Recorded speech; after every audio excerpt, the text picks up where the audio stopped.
நில உரிமை சம்பந்தமாக நாங்கள் பேசப் போகிறோம். நிலம் என்பது எங்களுடைய உரிமை, எங்களுடைய அடிப்படை உரிமை. நிலம் என்பது எங்களுடைய அடையாளம். அதுவும் குறிப்பாக தமிழர்களுடைய கலாச்சார பண்பாடுகளோடு நிலம் நேரடியாகவே சம்பந்தப்பட்டிருக்கிறது.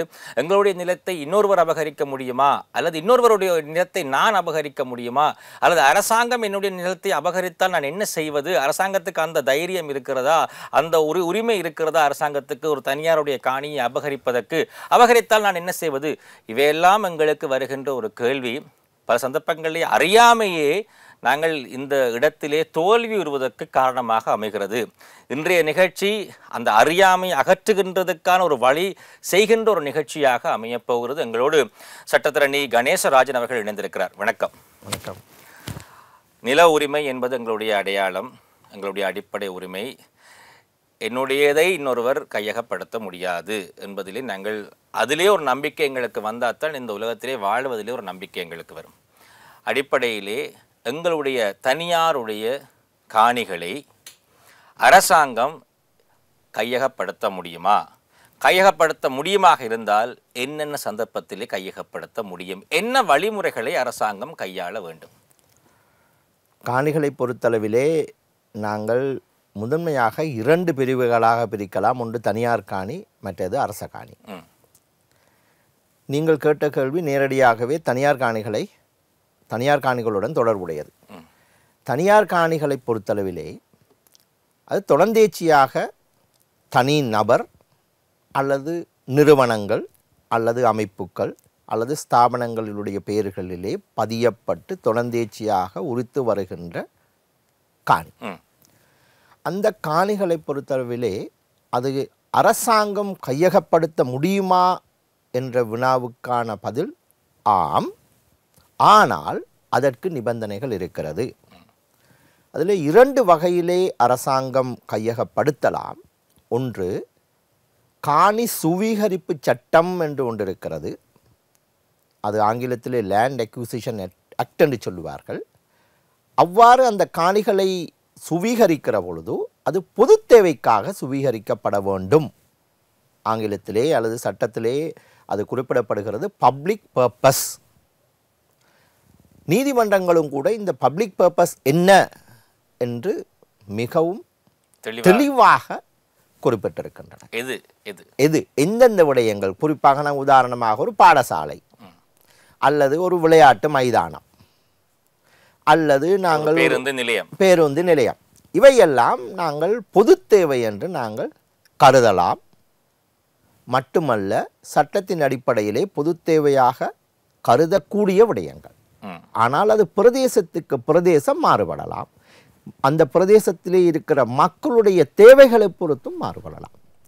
அவ்வாறு கையகப்படுத்துகிற பொழுது அந்த காணி சுவீகரிப்பு சட்டத்தின் அடிப்படையிலே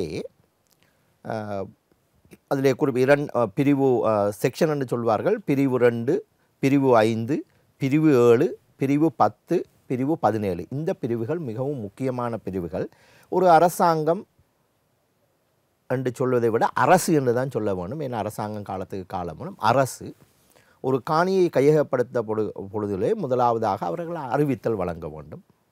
அறிவித்தலுக்கு பின்னால் அந்த உரிமையாளர்கள் தனக்கு இருக்கிற உரித்தை அவர்கள் கொண்டு சென்று அந்த பிரதேச செயலாளர் தான் கூடுதலான சந்தர்ப்பங்களிலே அவர்களை கையாளுகின்ற ஒரு அதிகாரியாக இருப்பார். அவரிடத்திலே அந்த தன்னுடைய ஆவணங்களை சமர்ப்பித்து இந்த கையகப்படுத்த முயற்சி செய்கின்ற ஆதனம் என்னுடையது என்று அவர் நிரூபிக்க வேண்டும்.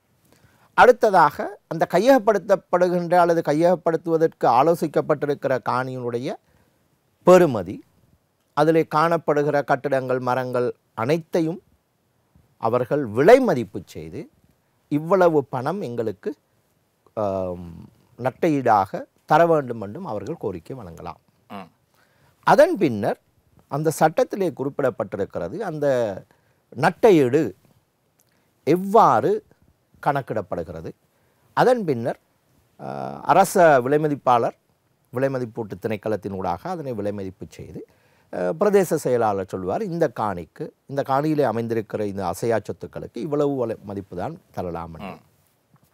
அதன் பிறகு அதனுடைய அந்த விலைமதிப்புக்கு நாங்கள் விலைமதிப்பை ஏற்கவில்லை என்றால் அதற்கு நாங்கள் மேன்முறையீடு செய்யலாம். அது land acquisition board of review என்று சொல்வார்கள். அங்கேயும் அந்த விலைமதிப்பு எங்களுக்கு திருப்தி அளிக்கவில்லை என்றால் நாங்கள் மேன்முறையீட்டுக்கு சென்று அந்த விலைமதிப்பு தொடர்பாக ஒரு தீர்ப்பையும் பெற்றுக்கொள்ளலாம். இது ஒரு பக்கம். இது ஒரு பக்கம்.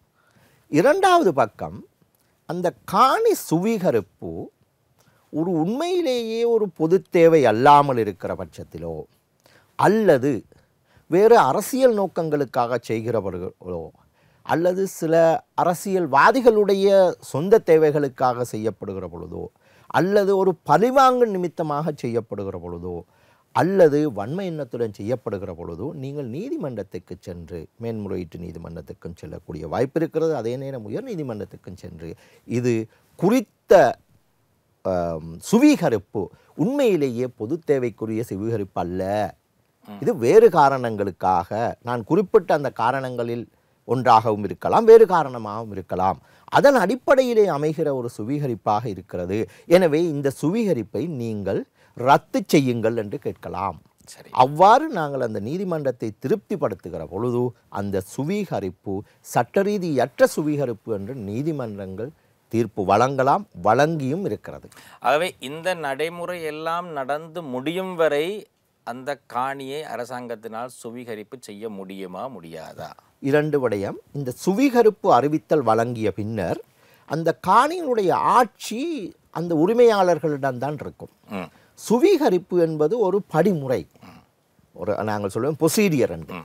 எனவே அந்த சுவீகரிப்பு நடைபெறுகிற பொழுது காணி அந்த உரிமையாளருடைய ஆட்சியிலே இருக்கிறது, அவர் அனுபவித்து கொண்டு வருவார். ஆனால் அந்த சட்டத்திலே 38 பிரிவு சிம்பிள் ஏ என்று சொல்வார்கள், 38A சிம்பிள் ஏ என்று இருக்கிறது. அந்த பிரிவின் அடிப்படையிலே அவசர தேவையுண்டு, அந்த சுவீகரிப்பு அறிவித்தல் வழங்கி அந்த காணி அவசரமாக தேவைப்படுகிற பொழுது பிரதேச செயலாளரோ அல்லது அதிகாரமளிக்கப்பட்ட உத்தியோகத்தை அந்த காணியுடைய ஆட்சியை பெற்றுக்கொள்வதற்கான சட்ட ரீதியான உரித்து காணப்படுகிறது. குறிப்பிடப்பட்டிருக்கிறதா? இல்லை, காலம் இல்லை, தேவைகளை பொறுத்து. ஆகவே இன்று இருந்த காணி நாளைக்கு அவசரமான ஒரு தேவை வருகிறது என்றால் நாளை நான் எழும்ப வேண்டியதான் வரலாம். இல்லை, அவர்கள் முதலிலே அவர்கள் அறிவித்தல் வழங்கி அவர்கள் ஆட்சியை பொறுப்பேற்க வருவதாக குறிப்பிடுவார்கள். இத்தனை தேதி இப்பொழுது வருவேன் என்று. அதற்கு எங்களுடைய தக்க நியாயங்கள் இருந்தால், இல்லை நாங்கள் வசிக்கிற காணி எங்களால் அவ்வாறு குறிப்பிட முடியாது அல்லது பெற்றுக்கொள்ள அதற்குரிய நிவாரணம் இருக்கிறது, அதனை நாங்கள் அந்த அந்த தீர்மானத்தை நாங்கள் கண்டெஸ்ட் பண்ணலாம், கேள்விக்குட்படுத்தலாம். ஆகவே நீங்கள் சொல்லுகிறீர்கள், அதாவது ஒரு காணி கையகப்படுத்துவதற்கான ஒரு படிமுறை, முதலாவது படிமுறை ஆரம்பித்ததும் உடனடியாகவும் கடிமுறைப்படுத்தலாம் தேவையின் நோக்கம் கருதி, ஆனால் கட்டாயமாக அதற்கான ஒரு மாட்டு தீர்மானத்தை அந்த காணியில் வசிப்போருக்கு வழங்கிவிட்டுத்தான் கட்டாயம் செய்யணும். வழங்கி விடுகின்ற அந்த செயற்பாட்டிலே நியாயம் இல்லாமல் நடக்கிறது. அதாவது நான் இவ்வளவு காலம் 5 ரூம் இருந்த 5 அறைகள் இருந்த ஒரு வீட்டில் இருந்தேன், இந்த வீட்டை இப்பொழுது கையகப்படுத்துகிறார்கள், ஆனால் இப்பொழுது எனக்கு கொடுத்திருக்கிறார்கள் ஒரு அறை உள்ள ஒரு வீட்டை கொடுத்திருக்கிறார்கள், நியாயம் இல்லை என்று நான் உடனடியாக அதை சவாலுக்கு உட்படுத்துகின்ற பொழுது அந்த கையகப்படுத்தும் பணி தற்காலிகமாக நிப்பாட்டப்படுமா? நிப்பாட்டப்படும். ஏனென்றால் அது ஒரு அறை மட்டுமில்லை, அவர் இருக்கிற ஒரே வீடாகவும் இருக்கலாம். அந்த வீடு மட்டும்தான் அல்லது காணி மட்டும்தான் அவருடைய இருப்பிற்குரிய இடமாகவும் இருக்கலாம். நான் நினைத்தேன் அரசாங்கம் இன்னொரு காணியை கட்டாயம் கொடுத்துத்தான் எழுப்புவார்கள். அது காணியை அது இன்லியூ லேண்ட் என்று சொல்வார்கள், இன்லியூ லேண்டும் வழங்கலாம். அல்லது அவர்கள் சொல்லலாம், நீங்கள் உடனடியாக என்னுடைய வெளியகற்றல் செய்கிற பொழுது எனக்கு போய் செல்வதற்கு இன்னொரு இடம் இல்லை. இரண்டாவதாக அது என்ன தேவைக்கு அவர்கள் ஆலோசிக்கிறார்களோ கையகப்படுத்துவதற்கு அது அவசர தேவை இல்லாமலும் இருக்கலாம். இப்ப அவசர தேவை சவாலுக்குட்படுத்தலாம். ஏனென்றால் இப்ப அவசர தேவை என்பது ஒரு வைத்திய ரீதியான விடயங்கள் தான் அவசர தேவை. இப்பொழுது ஒரு நாங்கள் சொல்லுவோம் பொது தேவை என்று சொன்னால் ஒரு விளையாட்டு மைதானம் என்பது அவசர தேவை அல்ல, அதற்கு காலம் இருக்கிறது. இன்னொரு புறம் இருக்கிறது, அவசர தேவையாக காணியை எடுத்து அவர்கள் அடுத்த தினமே அபிவிருத்தி செய்யவும் முடியாது. சரி, இந்த அவசர தேவை என்பதை தீர்மானிப்பது யார்? அவசர தேவை என்பது தேவைகளை பொறுத்து. ஒரு உதாரணத்தை நீங்க சொன்ன கருத்து வருகிறேன். ஒரு விளையாட்டு மைதானம் ஒரு பொது பயன்பாட்டுக்கு அவசர தேவையாக உங்களுக்கு படலாம், ஆனால் எனக்கு படாமல் இருக்கலாம். ஒரு பேருந்து நிலையம் அவசர தேவையாக உங்களுக்கு படலாம், எனக்கு படாமல் இருக்கலாம். ஒரு வைத்தியசாலை கூட அவசரம்தான், இல்லை என்றவில்லை, ஆனால் அது அவ்வளவு அவசரமா உடனடியாக செய்ய வேண்டுமா என்ற கேள்வியும் உடனடியாக வரலாம். ஏன் இவ்வளவு காலம் சிந்திக்கவில்லை, இப்பொழுது நீங்கள் அவசர தேவையாக கொண்டு வருகிறீர்கள் என்று எல்லா பொது பயன்பாட்டை நாங்கள் அவசரமா இல்லையா என்ற ஒரு கேள்விக்கு உட்படுத்தலாம் அல்லவா? நீங்கள் சொல்வது உண்மை. இன்னொரு விடயமும் இருக்கிறது. இப்பொழுது அரசாங்கம் தானே அந்த காணியை சுவீகரிப்பதற்கு தீர்மானம் எடுக்கிறது. அவ்வாறு தீர்மானம் எடுக்கிற பொழுது இன்று சுவீகரித்த காணி நாளை வைத்தியசாலை கட்ட முடியுமா? முடியாது. எனவே வைத்தியசாலை கட்டுவதற்கென்றால் அதனுடைய அந்த படிமுறைகள் எல்லாம் 6 மாதம் 9 மாதம் 1 வருடம் எடுக்கும் அல்லவா? எனவே அவ்வாறு இருக்கிற பொழுது நீங்கள் ஒருவரை நீங்கள் முதல் நாள் அறிவித்தல் கொடுத்து அடுத்த நாள் அவரை வெளியேற்றுவது என்பது அதனுடைய எண்ணம் ஒரு நன்னோக்குடைய எண்ணமாக கருத முடியாது. எனவே அதனை கட்டாய சவாலுக்கு உட்படுத்தலாம். சில காணிகளை எனக்கு தெரியும் 30 அவ்வாறு எடுத்த காணிகள் 30-40 வருடங்கள் எந்த விதமான அபிவிருத்தியும் செய்யப்படாமல் இருக்கிற காணிகள் இன்றும் இருக்கிறது. அப்ப அந்த இடத்துல யார்கிட்ட நாங்கள் கேள்வி கேட்க வேண்டும்? அவசரத்துக்காக நீங்கள் எடுத்தீர்கள், 40 வருடமாக எந்த செயற்பாடும் இடம்பெறவில்லை. ஆகவே இதுக்கு எதிராக அந்த கையகப்படுத்துறவர்களை சட்டத்துக்கு முன்னால் யார் கொண்டு வருவது? அதற்கு நிவாரணம் இருக்கிறது. அதற்கு அந்த காணி சுவீகரிப்பு சட்டத்திலே 39 கேபிட்டல் ஏ என்ற அந்த பிரிவின் கீழ் அவ்வாறு பயன்படுத்தப்படாவிட்டால் அந்த காணியை திருப்பி பெற்றுக்கொள்வதற்கான உரித்தும் அந்த காணி உரிமையாளருக்கு காணப்படுகிறது. ஒரு அரசாங்கம் அந்த காணியை சுவீகரித்து விட்டது என்ற அடிப்படையிலே நாங்கள் முழுமையாக உரித்தை இழந்து விட்டோம் என்று யோசிப்பதற்கு தேவையில்லை. அந்த 3 நிபந்தனைகள் இருக்கிறது. ஒன்று, நாங்கள் அதற்குரிய பணத்தை பெற்றிருக்க கூடாது. அரசாங்கம் எந்த அபிவிருத்தியும் செய்யப்படாத பட்சத்திலே நாங்கள் அந்த காணியை எங்களுக்கு தாருங்கள் என்று மீள அவர்களுக்கு விண்ணப்பத்தை செய்து அவ்வாறு அவர்கள் அந்த காணியை தராவிட்டால் நாங்கள் குறிப்பிடுகிற 3 நிபந்தனைகளையும் பூர்த்தி செய்கிற பட்சத்திலே நாங்கள் மேன்முறையீட்டு நீதிமன்றத்துக்கு சென்று இந்த காணியை திருப்பி பெறலாம். அவ்வாறு பெறப்பட்ட சந்தர்ப்பங்களும் இருக்கிறது. இப்ப என்னுடைய ஒரு சாமானியனாக ஒரு கேள்வி, திருப்பி பெறலாம் என்பது சந்தோஷமான விடயம் எங்களுக்கு கிடைக்கிறது. ஆனால் ஒரு 10 வருடமோ 15 வருடமோ அந்த காணி எந்த விதத்திலும் பயன்படுத்தப்படாமல் இருக்கும் பட்சத்தில் அந்த செயற்பாட்டுக்கு உரித்தானவர்கள் சட்ட ரீதியாக சட்டத்துக்கு முன்னால் பொறுப்பு கூறலில் கொண்டு வர முடியாதா? திருப்பி காணியை பெறுவது எனக்கு ஒரு பிரச்சனை இல்லை. ஆனால் 20 வருடம் நீங்கள் காணியை எந்தவித பயன்பாடும் இல்லாமல் வைத்திருந்தீர்களே, அதற்கு யார் பொறுப்பு என்ற ஒரு கேள்வியை கொண்டு அவர்களே பொறுப்பு கூற வைக்க முடியாதா? இதனை நாங்கள் 2 விதமாக பார்க்க வேண்டும். அரசாங்கத்துக்கு சட்ட ரீதியான உரித்து காணப்படுகிறது. அதனை ஒரு காணியை கையகப்படுத்துவதற்கு பொது தேவைக்காக அப்படி ஒரு அறிவித்தல் வழங்கி அதனை 38 பிரிவு ஏக்கு கீழ் அவர்களுடைய ஆட்சியை பெற்று அவர்கள் பயன்படுத்தாவிட்டால் சட்டமே சொல்கிறது அதனுடைய உரித்தாளர் நீதிமன்றத்துக்கு சென்று இதை பயன்படுத்தவில்லை, எனக்கு திருப்பித்தாருங்கள் என்று சொல்கிறது. எனவே அந்த உரித்தாளருக்கு ஏற்படுகிற நட்டம் அந்த குறிப்பிட்ட காலப்பகுதியில் அவர் வசிக்காததன் காரணமாக, அதனை பயன்படுத்தாததன் காரணமாக அவருக்குரிய நட்டம் கொடுக்கப்பட வேண்டும். அதனை கேட்கலாம். இரண்டாவது அந்த அவர் ஒரு தனியார் வீடாக இருந்திருந்தால் வேறு வீட்டிலே வாடகைக்கு இருந்திருக்கலாம். அவர்கள் தன்னுடைய வருமானத்திலே அந்த வாடகையை செலுத்தி இருக்கலாம். எனவே அவருக்கு ஒரு நட்டம் ஏற்படுகிறது. இப்ப காணியை திருப்பி தருகிற பொழுது அதற்குரிய நட்டையீட்டையும் கோரலாம். ஏனென்றால் நீங்கள் இவ்வளவு நாள் நீங்கள் பாவிக்கவில்லை, பாவிக்காததன் காரணமாக நான் இப்பொழுது காணியை திருப்பி கேட்கிறேன், சட்ட ரீதியாக எனக்கு உறுதி ஏற்படுகிறது. எனவே அதனூடாக ஏற்பட்ட நட்டத்தையும் எங்களுக்கு தாருங்கள். ஆனால் இது அரசாங்கத்திடம் தான் கேட்க வேண்டும். அந்த விண்ணப்பத்தை அரசாங்கத்தில் சில நேரங்களிலே தனியார் காணிகளை அரசாங்கம் அபகரிக்கின்ற ஒரு முயற்சியில் ஈடுபடுகின்ற பொழுது நீங்கள் சொன்ன அந்த 2 முறைகளுக்கு இணைய அதை பெறுகின்ற முயற்சியில் ஈடுபடுகின்ற பொழுது இந்த காணியிலே வசித்து வருபவர்கள் அதற்கு எதிர்வினை ஆற்றுகிறார்கள். தேவை என்னால் முடியாது, அவர்களுக்கும் உணர்வு ரீதியான பல காரணங்கள் இருக்கும். அந்த காணியை விட்டு என்னால் வெளியே போக முடியாது, என்னுடைய அப்பா என்னுடைய காணி, அந்த மாதிரி சில உணர்வுகள் ரீதியாக இருக்கும். அப்படி ஒரு பொது தேவைக்காக அரசாங்கம் நியாயமாக கோருகின்ற பொழுது ஒரு தனியார் அந்த காணியை சுவீகரிக்க விடாமல் செய்ய முடியுமா? சில சந்தர்ப்பங்கள் இடம்பெற்றிருக்கிறது. நீங்கள் கேட்ட கேள்வியிலே நீங்கள் பயன்படுத்திய வார்த்தை அபகரிப்பு. அபகரிப்பு என்பது சட்ட ரீதியான ஒரு விடயமாக அமையாது. அபகரிப்பென்றால் நேரடியாகவே நீதிமன்றத்துக்கு சென்று இது சட்ட ரீதியான ஒரு விடயம் அல்ல, எனவே அதனை ரத்து செய்ய கோரலாம். இரண்டாவதாக சுவீகரிப்பு செய்கிற பொழுது சுவீகரிப்பு செய்வதற்கு அரசாங்கத்துக்கு அதிகாரம் வழங்கப்பட்டிருக்கிறது. அந்த அதிகாரத்தை கேள்விக்குட்படுத்த முடியாது. ஆனால் அந்த அதிகாரம் பயன்படுத்துகிற முறைமை, அதனுடைய செயற்பாடுகள் இரண்டாவதாக அந்த பொது தேவை என்று சொல்லப்படுகிற நான் முதல்லே கூறியபடி உண்மையிலேயே பொது தேவை இருக்கிறதா? சில நேரங்களில் அவர்கள் சொல்லுவார்கள் பொது தேவை என்று சொல்வார்கள், ஏற்கனவே அந்த பொது தேவை என்று சொல்லப்படுகிற விடயத்துக்கு கட்டிடம் காணப்படலாம் அல்லவா, இருக்கலாம். அவ்வாறான சந்தர்ப்பங்கள் எவ்வளவோ இருக்கிறது. எனவே அந்த காரணத்தினால் நாங்கள் நாங்கள் அதனை கேள்விக்குட்படுத்துவதற்கு உடனடியாக செல்லலாம். நீங்கள் பொது தேவை என்று சொல்றீங்கள், இப்போ ஸ்கூல் நீங்கள் பாடசாலை என்றால் 1 கிலோமீட்டர் தள்ளி இன்னொரு பாடசாலை இருக்கிறது என்றால் என்னத்துக்கு தேவையில்லை. எனவே இரண்டாவதாக நாங்கள் காட்டலாம் இந்த எண்ணம், இந்த சுவீகரிப்புக்கு அவர்கள் சுவீகரிப்பை ஏற்படுத்துவதற்கு வழங்குகிற அந்த அறிவித்தலுடைய எண்ணம் நன்னோக்குடைய எண்ணம் அல்ல, உண்மையிலேயே பொது தேவை அல்ல. பொது தேவை என்றால் என்ன? பொதுமக்களின் தேவைகளுக்காக பயன்படுத்தக்கூடிய ஒரு தேவையாக அமைவதுதான் பொது தேவை. அவர்கள் அந்த பொது தேவை என்பதை பிழையான முறையிலே, தவறான முறையிலே சுயநலத்துக்காகவும் பாவிக்கிற சந்தர்ப்பங்கள் இருக்கிறது, பாவித்த சந்தர்ப்பங்களும் இருக்கிறது. இந்த பொது பயன்பாடு என்று வருகின்ற பொழுது மத ரீதியாக ஒரு வணக்க ஸ்தலத்தை அமைப்பது ஒரு பொது பயன்பாட்டினுடைய ஒரு வெளிப்பாடா?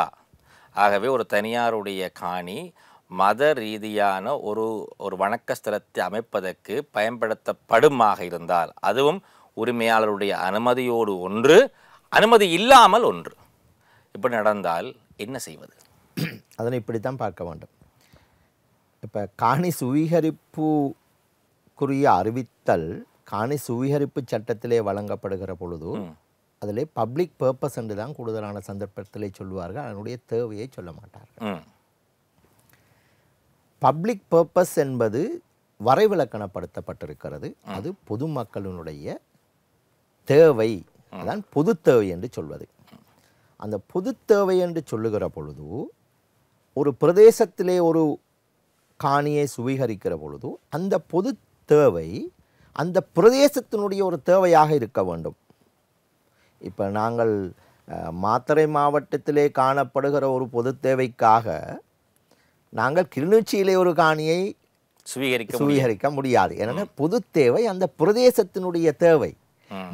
ஏன் இப்போ ஒரு புறத்திலே பாருங்கள், ஏன் அரசாங்கத்துக்கு ஒரு தனியாருடைய காணியை சுவீகரிப்பதற்கு சட்ட ரீதியான அதிகாரம் ஏன் வழங்கப்பட்டிருக்கிறது? அதாவது அரசாங்கம் ஒரு தனியாருடைய சட்ட ரீதியான உரித்தை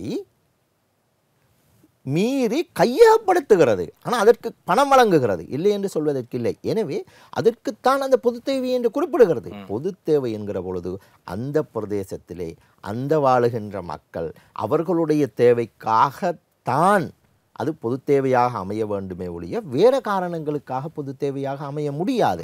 உதாரணமே நீங்களே சொன்னீங்க, ஒரு வைத்தியசாலை எடுங்கள், எல்லா மக்களும் செல்வார்கள். அங்கே ஏ போக வேணும், பி போக வேணும், சி போக வேணும் என்று இல்லை, எல்லாரும் செல்லலாம், எல்லாரும் செல்ல வேணும். சரி, விளையாட்டு மைதானம் என்றெடுங்க, எல்லாரும் விளையாடலாம், எல்லாரும் விளையாட. எனவே அந்த பொது தேவை என்பது அந்த பிரதேசத்தினுடைய தேவையாக இருக்கும். சில நேரங்களே கொழும்பிலே நாங்கள் வெள்ளவத்தையிலே ஒரு மைதானம் அமைக்கக்கூடிய சாத்தியக்கூறு இல்லை. எனவே வெள்ளவத்தையிலே மைதான தேவைக்காக நாங்கள் ஹோமகமையிலே காணியை அபகரிப்பது என்பது அல்லது கையகப்படுத்துவது என்பது சில நேரங்களிலே பொருத்தமற்றதாக இருக்கும். ஆனால் முதலாவது பார்க்க வேணும், அந்த கையகப்படுத்துவது அல்லது சுவீகரிப்பதற்கு முறைப்படி அவர்கள் அறிவித்தல் வழங்கி இருக்கிறார்களா? இப்பொழுது உங்களுக்கு தெரியும், RTI வந்ததன் பின்னர், அதாவது தகவல் அறியும் சட்டம் வந்ததன் பின்னர் நீங்கள் ஒரு பொது தேவைக்காக அவர்கள் ஆனால் பெரும்பாலான சந்தர்ப்பங்களில் பொது தேவைகள் குறிப்பிடப்படுகின்ற சந்தர்ப்பமும் இருக்கிறது. என்ன காரணத்துக்காக? என்ன காரணம்? இது நாங்கள் சொல்லுவோம் ஒரு பஸ் ஸ்டாண்டுக்காக, பேருந்து நிலையத்துக்காக தேவையாக இருக்கிறது. சில சந்தர்ப்பங்களே தான் குறிப்பிடாத சந்தர்ப்பங்கள். தற்பொழுது என்றால் நாங்கள் RTI தகவல் பெறும் சட்டத்தின் கீழே ஒரு விண்ணப்பத்தை செய்து இந்த பொது தேவை என்னவென்னு கேட்கலாம். ஆனால் பெரும்பாலான சந்தர்ப்பங்களிலே அந்த தீர்மானம் எடுக்கிற பொழுது, ஏனென்றால் அது அந்த மாவட்டத்திலே மாவட்ட செயலாளர், பிரதேச செயலாளர் மற்றும் அதற்குரிய அமைச்சர்கள் எல்லாம் ஒன்று சேர்ந்து இது ஒரு பொது தேவையாக இருக்கிறது, இந்த தேவைக்கு ஒரு காணியை நாங்கள் சுவீகரிக்க வேணும், அதன் பின்னர் தீர்மானம் எடுத்துத்தான் அதை செய்வார்கள். எனவே பெரும்பாலான சந்தர்ப்பங்களில் அதனுடைய தேவை என்ன என்பது கலந்துரையாடப்படுகிறது. சில சந்தர்ப்பங்கள் பொது வழியிலேயும் அது என்ன தேவை என்பதும் மக்களுக்கு சொல்லப்படுகிறது. ஆகவே மக்களுக்கு ஒரு திருப்தி இருக்கிறது, ஒரு நியாயமான ஒரு பொது தேவைக்காக ஒரு தனியாருடைய காணியை அபகரிக்கிறார்கள் அல்ல சுவீகரிக்கிறார்கள். ஆகவே அது பிரச்சனை இல்லை. ஆனால் ஒரு விடயம், அவ்வாறு இல்லாவிடிலும் கூட நாங்கள் இப்பொழுது தகவல் அறியும் சட்டத்தின் கீழ் அதனுடைய தேவை என்ன என்பதை நாங்கள் பெற்றுக்கொள்ளலாம். சரி, அது இருக்கத்தக்கனையாக இப்போ அண்மையிலே நாங்கள் உங்களுக்கே தெரிந்திருக்கும், எல்லோருக்கும் தெரிந்திருக்கும், யாழ்ப்பாணத்திலே ஒரு பிரதேசம் கையிட்டி என்ற பிரதேசத்திலே ஒரு வணக்க ஸ்தலத்துக்காக ஒரு இடம் கையகப்படுத்தப்பட்டிருக்கிறது, சுவீகரிக்கப்பட்டிருக்கிறது, ஒரு தனியார் காணி. அது ஒரு மிகப்பெரிய ஒரு பேசு பொருளாக இருக்கிறது. அதில் இருக்கக்கூடிய சட்ட சிக்கல்கள் என்ன? நடைமுறையிலே பின்பற்றப்பட்டதெல்லாம் நியாயமாக பின்பற்றப்பட்டதா அல்லது நியாயமற்ற முறையிலே பின்பற்றப்பட்டதா? என்ன நடக்கிறது? அந்த வணக்கஸ்தலத்தை பொறுத்தளவிலே அந்த வணக்கஸ்தலம் அமைந்திருக்கிற காணி தனியாருக்குரிய காணி என்பதிலே எந்த விதமான சந்தேகமும் இல்லை என்று நினைக்கிறேன். சரி, ஏனென்றால் தனியார் முன் வந்து கோருகிறார்கள், இது எங்களுடைய காணி. எப்பொழுதும் அரசோ அல்லது அரசாங்கமோ இல்லை இது அரசாங்க காணி என்று சொல்லவும் இல்லை. எனவே பெரும்பாலும் அது தனியாருடைய காணியாகத்தான் இருக்க வேண்டும். இரண்டாவதாக, அப்படி தனியாருடைய காணியை அவர்கள் சுவீகரிப்பதாக இருந்தால் அது அந்த காணி சுவீகரிப்பு சட்டத்தின் அடிப்படையில் காணப்படுகிற ஏற்பாடுகள் பேணப்பட்டிருக்கிறதா, செய்யப்பட்டிருக்க, அதிலே ஒரு வினா இருக்கிறது. ஏனென்றால் இது அந்த தேவைக்கு பயன்படுத்தி விட்டு தற்பொழுது அந்த பிரச்சனை ஏற்படுகிற பொழுது, பிணக்கு ஏற்படுகிற பொழுது இது இந்த தேவைக்கு தேவையாக இருக்கிறது என்று குறிப்பிடுவது போல்தான் அமைகிறது.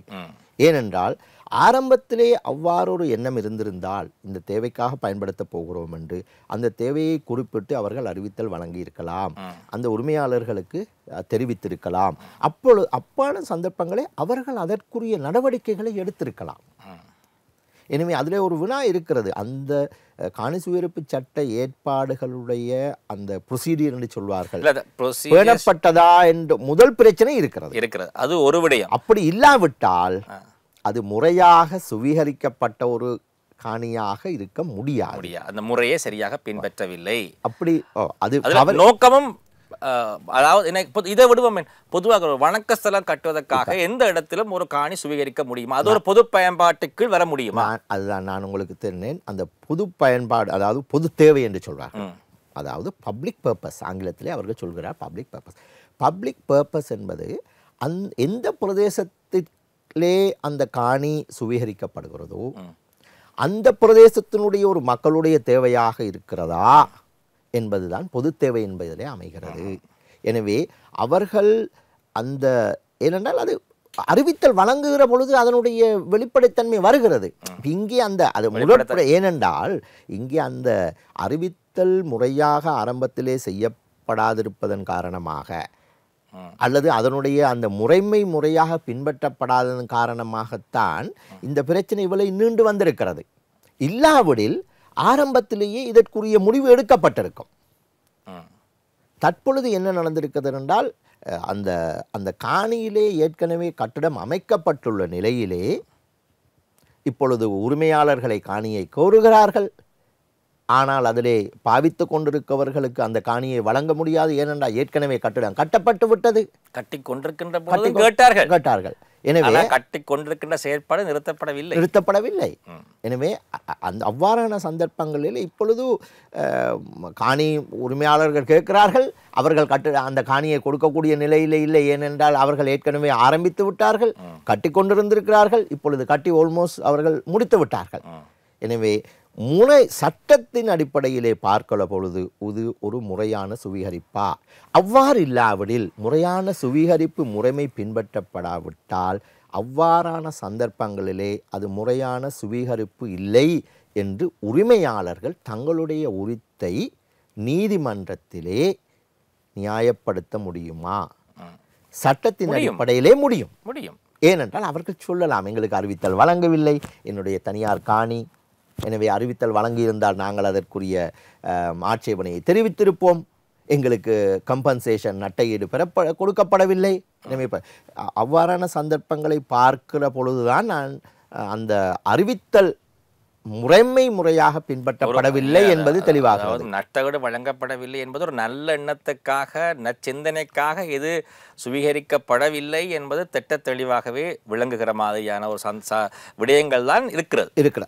அந்த விடயத்தை பார்க்கிற பொழுது அவ்வாறு, அதாவது முறைமை பின்பற்றப்பட்டிருக்கிறதா என்பதிலே சந்தேகம் இருக்கிறது. இதை இந்த இந்த இடத்தை இந்த விஷயத்தை இந்த அளவோடு நாங்கள் நிப்பாட்டி விட்டு இன்னும் ஒரு பகுதிக்கும் நாங்கள் செல்வோம். சில வேளைகளிலே அரச காணிகளிலே தனியார்கள் நீண்ட காலமாக வசித்து வருவார்கள். இப்போ இந்த அரச காணிகளிலே தனியார்கள் வசித்து வருகின்ற சந்தர்ப்பங்கள் என்னென்ன? அந்த சந்தர்ப்பங்களிலே அந்த ஒரு தனியார் வசித்து வருகிறார் என்றால் அவர் இறந்ததன் பிறகு அவருடைய குடும்பத்தினர் மீண்டும் அதே அரச காணியிலே வசித்து வருவார்களா? நீண்ட காலத்திலே இந்த அரச காணிகள் தனியாருக்கு வழங்கப்பட முடியுமா? அவர்களுக்கு உரிமை இருக்கிறதா? இந்த காணியின் உரிமை யார் என்று கேட்டால் நான் தான் அதுக்கு உரிமையாளர் என்று அவர்களால் சொல்ல முடியுமா, அல்லது அரசாங்கம் தான் உரிமையாளர் என்று சொல்ல வேண்டுமா? அந்த விளக்கத்தை தாருங்கள். இப்பொழுது நான் ஏற்கனவே குறிப்பிட்டேன் 2 வகை. ஒன்று தனியார் காணி, அரச காணி. இப்பொழுது நாங்கள் அரச காணிக்கு போவோம். அரச காணி என்பது அரசுக்குரிய காணி, அரசாங்கத்திற்குரிய காணி அல்ல. எனவே அரசு அதனுடைய உரித்தாளர். அரசுக்கும் அரசாங்கத்துக்கும் என்ன வித்தியாசம்? அரசாங்கம் என்பது பொதுமக்களால் நியமிக்கப்படுகிற குறித்த காலத்துக்கு ஆட்சி செய்வதற்கு ஏற்படுத்தப்படுகிற ஒரு நாங்கள் சொல்லுவோம் ஆட்சியாளர் என்று சொல்லலாம்.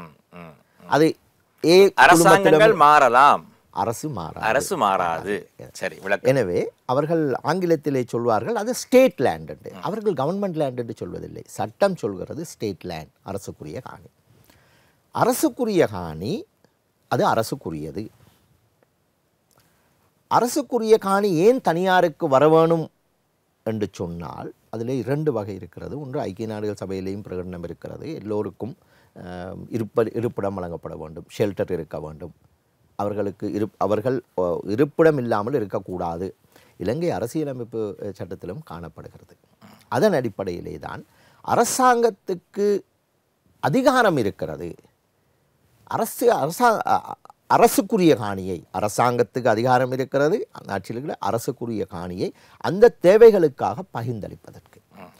ஒரு புறத்திலே அரசாங்கத்துக்கு தனியார் காணிகளை பொது தேவைக்கு எடுப்பதற்கு உரித்து காணப்படுகிற அதே போன்று அரசுக்குரிய காணியை அந்த அரசாங்கம் வழங்கலாம்.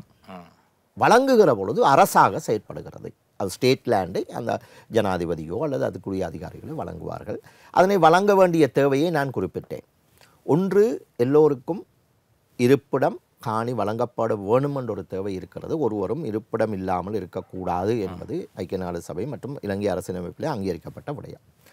இரண்டாவதாக, அபிவிருத்தி தேவைகளுக்காக அரசுக்குரிய காணிகள் விவசாய காணியாகவும் இருக்கலாம். விவசாய காணிகளை பொறுத்தளவிலே நாங்கள் முழுமையாக பயன்படுத்தப்பட வேண்டும் என்பது அது கருப்பொருள்.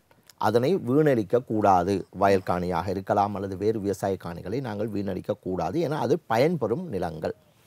அடுத்ததாக நாங்கள் பார்த்தால் அபிவிருத்தி திட்டங்கள் இருக்கிறது. கைத்தொழில் மற்றும் ஏனைய அபிவிருத்தி திட்டங்கள் அவைக்கும் வழங்கலாம். அவை வழங்குகிற பொழுது அதற்கென்று சட்ட ஏற்பாடுகள் காணப்படுகிறது. அதில் ஒன்று நாங்கள் ஆங்கிலத்தில் LDO என்று சொல்வார்கள், லேண்ட் டெவலப்மெண்ட் ஆர்டினன்ஸ், காணி அபிவிருத்தி கட்டளை சட்டம். அதனை வழங்குகிற பொழுது அவற்றை பொழுது பிரதேச செயலாளர் வழங்குவார். ஆனால் அந்த காணியினுடைய சகல நடைமுறைகளையும் பின்பற்றுபவராக அந்த மாகாணத்திலே காணப்படுகிற காணி ஆணையாளர் தான் இருப்பார். அவருக்கு மேல் கொழும்பிலே மத்திய அரசாங்கத்திலே காணி ஆணையாளர் நாயகம் இருப்பார். எனவே ஒவ்வொரு மாகாணங்களுக்கும் காணி ஆணையாளர் இருப்பார். இந்த அரச காணிகளுக்கு அவரின் கீழ்தான் இந்த பிரதேச செயலாளர் இருப்பார். ஒரு காணி இல்லாதவராக இருந்தால், காணி தேவையுடையவராக இருக்கிற பட்சத்திலே அந்த பிரதேசத்திலே அவருக்கு அதனுடைய அந்த காணி ஆணையாளருடைய அந்த பொறிமுறை இருக்கிறது. அதன் அடிப்படையில் விண்ணப்பம் செய்து காணி ஆணையாளர் திருப்திப்படுகிற பட்சத்திலே அவருடைய சிபார்சின் அடிப்படையிலே, சிபார்சு என்பது காணி கொடுப்பதற்கல்ல, அந்த தேவையை பொறுத்து பிரதேச செயலாளர் அந்த அனுமதியை வழங்கலாம். ஒருவருக்கு ஒரு அனுமதி வழங்கப்படுகிற பொழுது காணி அபிவிருத்தி, அந்த காணியை அபிவிருத்தி செய்து இருங்கோ உண்டு வீடு கட்டலாம். அரச காணிகளிலே நாங்கள் தனியார் இருக்கிறோம், எங்களுக்கு ஒரு தேவை இருக்கிறது, அரசாங்கத்தினுடைய கடப்பாடு எங்களுடைய தேவை நிறைவு செய்ய வேண்டும், ஆகவே எங்களுக்கு ஒரு காணி கொடுத்திருக்காங்க, நீ அங்கே பயிற்சிகை செய், இல்லாவிட்டால் நீ ஒரு வீடு கட்டிக்கொள், பரவாயில்லை. இப்பொழுது நான் வீடு கட்டி வாழ்ந்து கொண்டிருக்கிறேன், நீண்ட காலமாக வாழ்ந்து கொண்டிருக்கிறேன், 30 வருடமாக வாழ்ந்து கொண்டிருக்கிறேன், 30 வருடங்களாக வாழ்ந்த பிறகு என்னுடைய பிள்ளையும் வாழ்கிறான். ஆரம்பத்தில் நான் வசதி இல்லாதவனாகத்தான் இருந்தேன், நீ கொடுத்தீங்கள், ஆனால் இப்போ எனக்கு வசதி இருக்குது, ஆனாலும் எனக்கு இங்கே தான் இருக்க ஆசையாக இருக்கிறது என்று நான் அந்த வீட்டிலேயே தான் பரம்பரையாக இருக்கிறேன். இப்பொழுது என்னுடைய சொத்துக்கு என்ன அந்த அந்த பரம்பரையாக நான் இருப்பதனால் அந்த வீடு என்னுடையதாக முடியுமா, அல்லது எனக்கு பிறகு என்னுடைய பிள்ளையினுடையதாக முடியுமா? நான் முடித்திருந்தேன். எப்படி என்றால், ஒருவருக்கு காணி அபிவிருத்தி சட்டத்தின் அடிப்படையிலே ஒரு அனுமதி வழங்கப்படுகிற பொழுது, ஒரு ஏ என்ற நபருக்கு வழங்கப்படுகிற பொழுது, அந்த அனுமதி பத்திரத்திலே நாங்கள் சாதாரண நடையிலே பெர்மிட் என்று சொல்வார்கள்.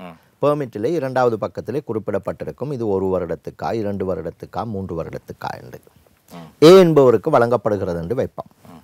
அப்போ ஏ என்பவருக்கு வழங்கப்படுகிற பொழுது அந்த காலம் முடிவடைந்த பின்னர், அந்த குறிப்பிட்ட காலம் முடிவடைந்த பின்னர், ஒன்று அபிவிருத்தி செய்வதற்கு இன்னும் தேவை ஏற்படுமாக இருந்தால் அனுமதியை புதுப்பித்துக் கொள்ளலாம், அல்லது அபிவிருத்தி செய்யப்பட்டிருக்கிற சந்தர்ப்பத்திலே அடுத்ததாக கிராண்ட் என்று சொல்வார்கள், அளிப்பு, அது உறுதி போன்றது. அதனை பிரதேச செயலாளரிடம் பெற்றுக்கொள்ளலாம். அது உறுதி. அந்த உறுதியின் அடிப்படையிலே அந்த அவர்களுடைய பின்னுரித்தாளர்களுக்கு அந்த உரித்து சென்று விடுகிறது. அப்படி இல்லாவிடிலும் கூட சில நேரங்களிலே அந்த அனுமதி பத்திரம் வழங்கப்பட்டிருந்து அனுமதி பத்திரம் பெற்றிருப்பவர் இறந்தால் அதற்கும் சட்டத்திலே, காணி அபிவிருத்தி சட்டத்திலே குறிப்பிடப்பட்டிருக்கிறது, அதிலே பின்னுரித்தாளர் குறிப்பிட வேண்டும். எனக்கு அனுமதி பத்திரம் வழங்கப்பட்டிருந்து எனக்கு ஏதாவது நடந்துவிட்டால் என்னுடைய பின்னுரித்தாளருக்கு அந்த அனுமதி பத்திரம் செல்லும். ஆகவே ஒரு அரச காணி நீங்கள் வசிக்கிறீர்கள், உங்களுடைய பின்னுரித்தாளர்களுக்கும் செல்ல வேண்டும். சட்டத்தின் அடிப்படையில் கிராண்ட், அதாவது நீங்க சொல்றது டீட் கொடுக்கப்படலாம்.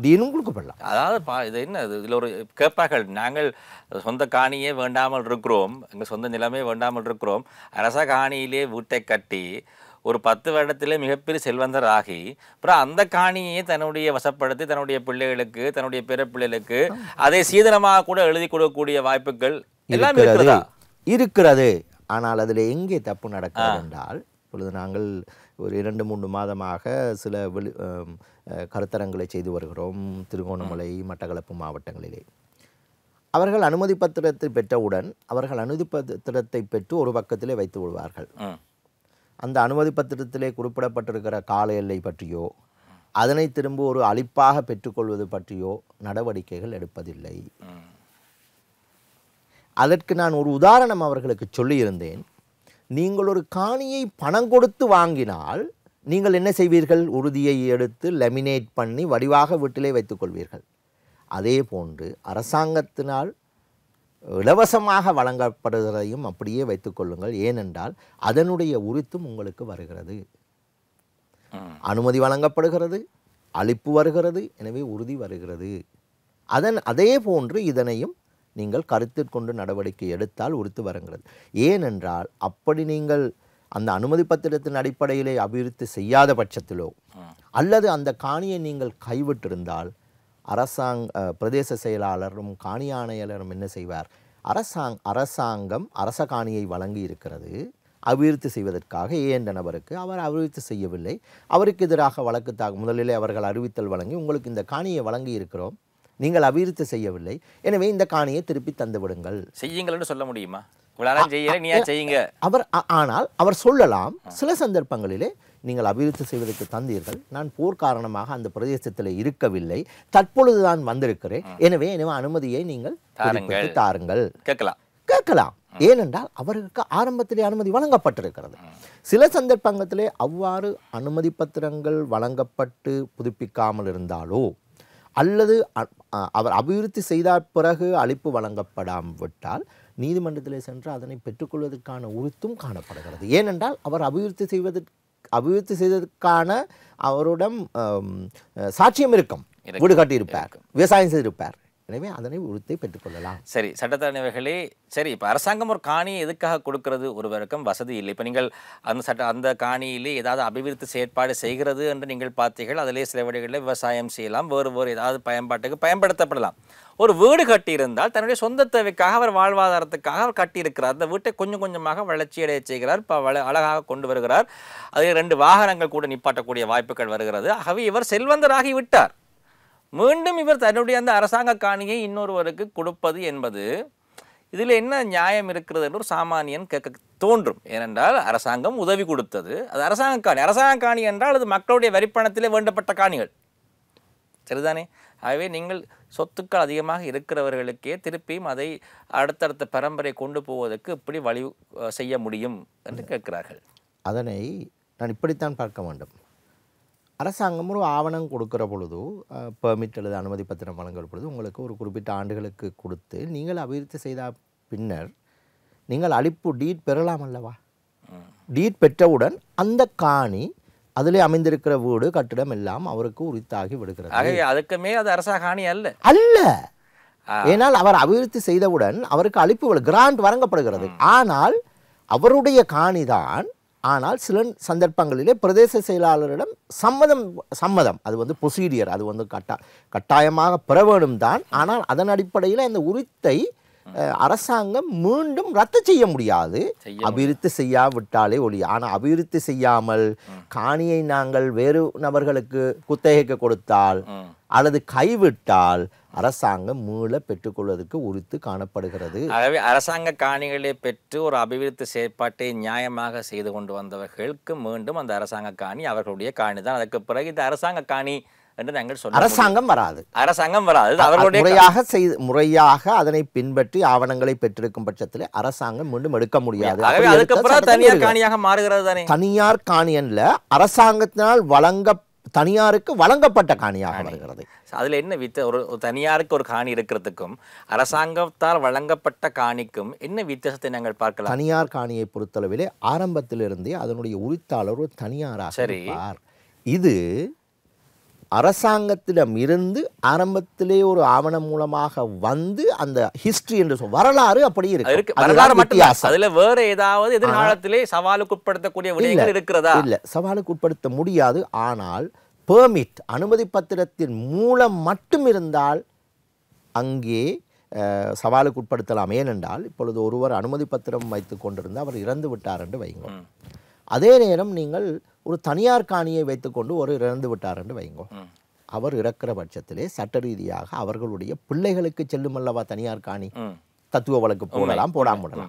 ஆனால் அனுமதி பத்திரத்திலே அவர் இல்லை. ஏன்? அனுமதி பத்திரத்திலே பின்னுரித்தாளர் குறிப்பிட வேண்டும், அவ்வாறு இல்லாவிடலும் சட்டத்திலே குறிப்பிடப்பட்டிருக்கிறார். அதுதான் வித்தியாசம். தனியார் காணி தனியார் காணியாகவே செல்லும். அரச காணியை பொறுத்தளவிலே அந்த செயல்முறை இருக்கிறது, அதனை பின்பற்ற வேண்டிய தேவை இருக்கிறது. அரசாங்க தனியார் காணிக்கு அப்படி இல்லை. எனக்கு வந்து விட்டால் வந்ததுதான், அதை பின்பற்றணும். சரி, இப்பொழுது அரச காணியிலே நான் இருந்து அது என்னுடைய காணியாக நான் மாற்றிக்கொண்டேன். இதுக்கு பிறகு நான் விற்பனை செய்யலாமா? விற்பனை செய்யலாம். அனுமதி பத்திரத்தின் மூலம் விற்பனை செய்ய முடியாது. உங்களுக்கு அளிப்பு வந்து அந்த அனுமதியை பெற வேண்டும். நான் உங்களுக்கு குறிப்பிட்ட அனுமதி பெற வேண்டும். அவர்கள் விற்பனை செய்யலாம். அந்த அனுமதியை பிரதேச செயலாளரிடம் பெற வேண்டும். அவ்வளவுதான். ஆனால் பாருங்கள், விற்பனை செய்கின்ற பொழுது கட்டடம் நீங்கள் கட்டினது, அதுக்கான பெறுமதி காணி அரசாங்கம் கொடுத்தது, தான் நாங்கள் கொடுக்கிறோம். ஆகவே விற்பனை செய்யலாம். ஆகவே அப்போ அந்த ஒரு தெளிவு எங்களுக்கு இருக்கணும். பல சந்தர்ப்பங்களிலே இது அரசாங்கம் ஒரு 1800ஆம் ஆண்டு கொடுத்த காணிகள் இருக்கும். தொடர்ச்சியாகவே மக்களுக்கு அரசாங்கம் கொடுத்து தானே காணிகள் கிடைக்கிறது. அது பிறகு திருப்பி எந்த சந்தர்ப்பத்திலும் இது அரசாங்கம் கொடுத்த காணி என்று சொல்லி நாங்கள் சில வேளைகளில் சில காணி உரிமையாளர்களை கொஞ்சம் கீழே மட்டம் தட்டுவோம். அந்த செயற்பாடு செய்ய தேவையில்லை. ஆனால் அளிப்பை பெற்றிருக்க வேண்டும், அந்த உறுதியை பெற்றிருக்க வேண்டும். ஏனென்றால் இப்போ நீங்கள் கிளிநொச்சி, மன்னார், வவுனியா பிரதேசங்களிலே கூடுதலான காணிகள் அரச காணிகள் தான். அரச காணிகள், பெரிய வியாபார நிலையங்கள் அமைந்திருப்பதும் அரச காணிகள் தான். அதுக்கெல்லாம் ஒன்று அனுமதி பத்திரம் இருக்கிறது அல்லது அளிப்பு இருக்கிறது. ஆகவே நீங்கள் சொன்னது போல் சரியான வகையிலே அதை ஆவணப்படுத்தி நாங்கள் சரியான வகையிலே நாங்கள் முறையாக அதை ரினியூ பண்ணி கொண்டு போகின்ற பொழுதுதான் அது எங்களுக்கு உரிமையானதாக சட்ட ரீதியாக எங்களுக்கு வருகிறதாக. அந்த விடயத்திலே அரச காணிகளிலே இருப்பவர்கள் அவதானமாக இருக்கணும். மிகப்பெரிய ஒரு விடயதானம் அதிகமாக எங்கள் மக்கள் தெரிந்து வைத்துக் கொள்ள வேண்டிய ஒரு விடயம். இப்போ பல பேர் இந்த யுத்தம் காரணமாக, அதாவது அரசாங்க காணி தான் ஒரு 100 வருடங்களுக்கு முதல் தாத்தன் பாட்டன் முப்பாட்டன் கொடுத்த காணி. ஆனால் அதுக்கு முதல் அரசாங்கத்தின் நம்ம இந்த காணி தான். ஆனால் யுத்த காரணத்தின் காரணமாக நாங்கள் விட்டு சென்று விட்டோம். இப்போ இந்த காணியை மீண்டும் நாங்கள் யுத்தம் முடிந்ததன் பிறகு வந்து உரிமை கோரி எடுக்க முடியுமான்னு ஒரு கேள்வி. இரண்டாவது, உரிமை கோருவதற்கான ஆவணங்கள் எல்லாவற்றையும் துளைத்து விட்டே நாங்கள் போய்விட்டோம். யுத்தம் வருகின்ற பொழுது உயிரை காப்பாற்றுவது தான் எங்களுடைய பிரதானம். அதுக்கு பிறகுதான் ஆவணம். அந்த ஆவணத்தை எல்லாம் விட்டு சென்று விட்டோம். எப்படி இதை நாங்கள் எங்களுடைய உரிமையாக கொண்டு வருவது? அதனை இப்படித்தான் பார்க்க வேண்டும். சரி, நாங்கள் ஏ என்ற நபருக்கு ஒரு அனுமதி பத்திரம் வழங்கப்பட்டிருக்கிறது அல்லது ஏதாவது ஒரு ஆவணம் வழங்கப்பட்டிருக்கிறது அரச காணிக்காக. அவர் யுத்தம் காரணமாக இடம்பெயர்ந்து வேறொரு நாங்கள் யோசிப்போம் கிளிநொச்சியிலே பழையிலே இருக்கிறவர் யுத்தம் காரணமாக யாழ்ப்பாணத்துக்கு சென்று விட்டார். அவர் 2010ஆம் ஆண்டுக்கு பிறகு வந்து காணியை பார்த்த பொழுது 2 விடயங்கள் நடந்திருக்கலாம். ஒன்று, அவர் இல்லாமல் இன்னொருவர் காணியிலே இருக்கலாம். இதுதான் இடம்பெயர்விலே நடக்கிற விடயம். இடம்பெயர்விலே அவர்கள் யாழ்ப்பாணத்துக்கு போகிற பொழுது இந்த பிரதேசத்தில் இருந்த ஒருவர் அதிலே இருந்திருக்கலாம், குடியேறி இருக்கலாம். அவர் யாரோட அனுமதியை பெற்று அவர் அனுமதி இல்லை, அனுமதி சில நேரங்களிலே வழங்கி இருக்காம், சந்தர்ப்ப சூழ்நிலையை பொறுத்து. ஏனென்றால் அந்த குறிப்பிட்ட காலத்திலே அந்த ஏற்கனவே வழங்கப்பட்ட அனுமதி வழங்கப்பட்டவர் இல்லாதிருக்கிற பொழுது இன்னொருவருக்கு அந்த தேவை வழங்குகிற பொழுது அனுமதி வழங்குகின்ற சந்தர்ப்பங்களும் இருக்கிறது. இரண்டாவதாக அவ்வாறு அனுமதி இல்லாமல் அந்த சந்தர்ப்ப சூழ்நிலையை பொறுத்தளவிலே அவருக்கு அந்த குடியிருந்த வந்தவருக்கு காணி இல்லாமல் இருந்திருக்கும். ஒருவரும் இல்லாத காணி தான் சென்று ஒரு வீடு அமைத்திருக்கலாம். ஏன்னா ஒருவரும் அதனை கோரவில்லை, ஆங்கிலத்தில் கிளைம் பண்ணவில்லை என்று சொல்லுவேன். எனவே அவர் அப்படின்னு சேர்ந்த சந்தர்ப்பங்கள் இருக்கிறது. அதனை இப்போ ஆரம்பத்திலே வழங்கியவருக்கு எப்படி பெற்றுக்கொள்ளலாம் என்றால், இந்த பெர்மிட் என்று சொல்லக்கூடிய அனுமதி பத்திரம் முறையாக சட்ட ரீதியாக வழங்கப்பட்டிருக்கிற பட்சத்திலே அதனுடைய மூலப்பிரதி அவரிடம் இருக்க வேண்டும். அப்படி அவரிடம் மூலப்பிரதி இருக்கிற பட்சத்திலே அதிலே பின்னுரித்தாளர்கள் குறிப்பிடப்பட்டிருப்பர் அல்லது சட்டத்தின் அடிப்படையிலேயும் பின்னுரித்தாளர்கள் உடைய உரித்து காணப்படுகிறது. அதன் அடிப்படையை அவர் சொல்லலாம், இது என்னுடைய தகப்பனாருக்கு கிடைத்த காணி, நான் தான் பின்னுரித்தாளர் அல்லது சட்ட ரீதியாக எனக்கு பின்னுரித்து உரிமை காணப்படுகிறது, எனவே அது பெற்றுத்தாருங்கள் என்று பிரதேச செயலாளரிடம் கேட்கலாம். அவ்வாறு அவர் மறுக்கிற பட்சத்திலே காணி ஆணையாளரிடம் கேட்கலாம். அவ்வாறு காணி ஆணையாளரும் மறுக்கிற பட்சத்திலே நீங்கள் நீதிமன்றத்துக்கு சென்று அதனை பெற்றுக்கொள்ளலாம், ஆவணமாக பின்னுரித்தாளர் என்ற அடிப்படையிலே. நாங்கள் வெளிநாட்டுக்கு செல்ல வேண்டி வந்து விட்டது அல்லது ஒரு இடப்பெயர்வு எங்களுக்கு ஏற்பட்டு விட்டது, எங்களிடம் கையிலே ஆவணங்கள் இல்லை, அது அழிந்து விட்டது. இதை யுத்தம் என்று சொல்லுவான். சுனாமி வருகின்ற பொழுது எங்களிடம் இருந்தது ஆவணம், சுனாமி வந்த பொழுது அந்த சுனாமி வந்ததன் காரணமாக அந்த ஆவணங்கள் எல்லாம் அழிந்து போய்விட்டது. இப்பொழுது நான் எவ்வாறு என்னுடைய நிலத்தினுடைய காணியினுடைய உரிமையை கோருவது? அந்த நேரத்தில் இன்னொருவர் வந்து குடும்பம் நடத்தி கொண்டிருக்கிறார், என்ன செய்வது? நான் ஏற்கனவே குறிப்பிட்டது போன்று இந்த அரசாங்கத்தினால் காணி வழங்கப்படுகிற பொழுது அது காணி அபிவிருத்தி சட்டம் அல்லது அரச காணிகள் சட்டம், கிரவுண்ட் லேண்ட் என்று சொல்வார்கள். அவ்வாறு வருகிற பொழுது காணி ஆணையாளர் என்று மாகாணத்தில் இருக்கிறார். அந்த அவர்களுக்கு வழங்கப்படுகிற பிரதிகள் அந்த அனுமதி பத்திரமாக இருந்தான்னா அளிப்பண்டா என்ன அதனுடைய பிரதிகள், அதனுடைய ரெக்கார்ட்ஸ் அனைத்தும் காணி ஆணையாளரிடம் காணப்படும் மாகாணம். அதற்கு மேலதிகமாக கொழும்பிலே காணி ஆணையாளர் நாயகம் காரியாலயம் இருக்கிறது, அங்கேயும் பெற்றுக்கொள்ளலாம். முறையாக வழங்கப்பட்டு பதிவு செய்யப்பட்டிருக்கிற பட்சத்திலே அதனுடைய பிரதி இந்த காணி ஆணையாளர் நாயகத்திலே பெற்றுக்கொள்ளலாம். அவை காணி ஆணையாளர் நாயகத்திடம் எல்லா வகையான பிரதிகளும் கட்டாயமாக காணப்பட வேண்டும். இரண்டாவதாக தப்பித்தவறி அப்படி இல்லாவிட்டாலும் கூட, மூலப்பிரதி இல்லாது விட்டால் நாங்கள் அத்தாட்சிப்படுத்தப்பட்ட பிரதியை காணி ஆணையாளர் மாகாணத்திலே பெற்றலாம். அவ்வாறு இல்லை என்றால் கொழும்பிலே. இன்னொரு விடயம் இருக்கிறது, நில அளவையான திணைக்களம் ஒன்று இருக்கிறது. அந்த நில அளவையான திணைக்களத்திலே இப்போ ஒரு குறிப்பிட்ட பிரதேசத்துக்கு ஒரு வரைபடம் காணப்படுகிற பொழுது அந்த வரைபடத்திலே டெனமெண்ட் லிஸ்ட் என்று இருக்கும். டெனமெண்ட் லிஸ்ட் என்று சொன்னால் அந்த வரைபடத்திலே குறிப்பிடப்பட்டிருக்கிற அந்த காணியினுடைய யார் வசிப்பவர் என்று ஒரு குறிப்பீடு இருக்கும். அதனை அந்த பிரதேசத்திலே காணப்படுகிற சர்வே ஜெனரல் நில அளவையாளர் திணைக்களத்திலே பெற்றுக்கொள்ளலாம். அதுவும் ஒரு சாட்சியாக அமையும். குறித்த ஏந்த நபருக்குத்தான் இந்த காணி வழங்கப்பட்டிருக்கிறது, அது அரசாங்க ஆவணமாக இருக்கும். அதுக்கு மேலதிகமாக கிராம சேவகர் பதிவுகள் மற்றும் தேர்தல் ஆணையாளருடைய பதிவுகள், குடும்ப அட்டை, அந்த குடும்பத்துக்கு வழங்கப்பட்டிருந்த அந்த காலத்திலே மற்றது இப்போ தென்னை என்றால் தெங்கு அபிவிருத்தி சபையிலே ஒரு மூலத்தை நாங்கள் பெற்றுக்கொள்ளலாம். பெற்று அதனை நிரூபிக்கக்கூடிய சந்தர்ப்பம் இருக்கிறது. மற்றது இப்பொழுது ஆவணங்கள் யுத்தத்தின் காரணமாகத்தான் அல்லது சுனாமி காரணமாகத்தானே பாதிக்கப்பட்டிருக்கிறது, அது இல்லாமல் இருக்கிறது. எனவே இன்னொரு அரசு ஆவணங்கள் காட்டி அதனை நிரூபிக்கலாம். ஏனென்றால் அங்கே குடியிருப்பவருக்கு அவ்வாறு ஆவணம் இல்லாவிடில் எங்களுடைய ஆவணம் ப்ரிவெயில் பண்ணப்படுகிறது, மேலோங்குகிறது. ஆகவே அங்கு குடியிருப்பதற்கு அவர்களுக்கு அந்த ஆவணம் இல்லாவிட்டால் எங்களுடைய ஆவணம் மேலோங்குகிறது மேலோங்குகிறது என்ற ஒரு விடயம். இந்த பரப்பு என்பது மிகப்பெரிய ஒரு பரப்பு, அதிகமாகவே பேச வேண்டும். எங்களால் நேரம் மட்டுமட்டாகத்தான் இருக்கிறது. எங்களோடு இதுவரை நேரம் கலையகத்தில் இணைந்து கொண்டிருந்தார் சட்டத்தரணி கணேசராஜன் அவர்கள். சக்தியின் சார்பாக மனமார்ந்த நன்றிகளை நாங்கள் தெரிவித்துக் கொள்கிறோம். நன்றி. இந்த நிகழ்ச்சியை நிறைவு செய்து கொண்டு உங்களிடம் விடை பெற்றுக் கொள்ளும் நான் உங்கள் அன்பின் ராகேஷ் சர்மா. நன்றி, வணக்கம்.